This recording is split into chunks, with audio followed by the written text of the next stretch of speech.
ಸ್ನೇಹಿತರೆ, ನಾವು ಯಾವಾಗಲೂ ಕೂಡ ಅಯ್ಯೋ ನಾನು ದೇವ್ರನ್ನ ತುಂಬ ನಂಬ್ತೀನಿ, ಆದರೆ ದೇವ್ರು ನಮಗೆ ಕಷ್ಟ ಕೊಟ್ಬಿಟ್ಟ ಅಂತ ಬೈಕೋತೀವಿ. ಆದರೆ ರಾಮಾಯಣದಲ್ಲಿ ನಡೆದಂಥ ಒಂದು ಚಿಕ್ಕ ಸನ್ನಿವೇಶ ಹೇಳ್ತೀನಿ ಕೇಳಿ. ಒಂದು ಸಲ ಶ್ರೀರಾಮ ಕಾಡಲ್ಲಿ ನಡ್ಕೊಂಡು ಹೋಗುವಾಗ ಅವರು ಬಿಲ್ಲನ್ನ ಗೊತ್ತಿಲ್ಲದೆ ಒಂದು ಕಪ್ಪೆ ಮೇಲೆ ಇಡ್ತಾರೆ. ಆ ಕಪ್ಪೆಗೆ ತುಂಬಾನೇ ನೋವಾಗ್ತಾ ಇರುತ್ತೆ, ರಕ್ತ ಬೇರೆ ಹೋಗ್ತಾ ಇರುತ್ತೆ.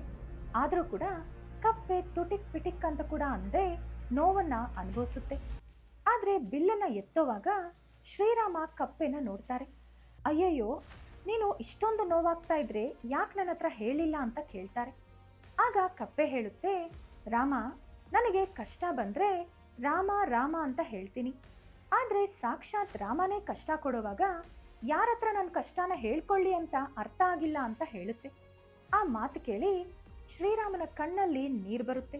ಹಾಗಾಗಿ ನನ್ನಿಂದ ಕಷ್ಟ ಆಗಿರೋ ನಿನಗೆ ಇನ್ನು ಯಾವತ್ತೂ ಕೂಡ ಕಷ್ಟ ಬರಲ್ಲ ಅಂತ ಹೇಳಿ ಆ ಕಪ್ಪೆಗೆ ಮೋಕ್ಷ ಕೊಡ್ತಾರೆ. ಅಂದ್ರೆ ಆ ಕಪ್ಪೆಗೆ ಇನ್ನೊಂದು ಜನ್ಮ ಇಲ್ಲದಂತೆ ಮಾಡ್ತಾರೆ. ಸ್ನೇಹಿತರೆ, ನಮಗೂ ಕೂಡ ಅಷ್ಟೇ.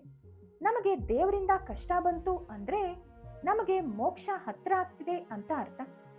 ವಿಡಿಯೋ ಇಷ್ಟ ಆದ್ರೆ ಲೈಕ್ ಮಾಡಿ, ಹಾಗೆ ಶೇರ್ ಮಾಡಿ, ಹಾಗೆ ನಮ್ಮ ಚಾನೆಲ್ ಅನ್ನ ಸಬ್ಸ್ಕ್ರೈಬ್ ಮಾಡ್ಕೊಳ್ಳಿ.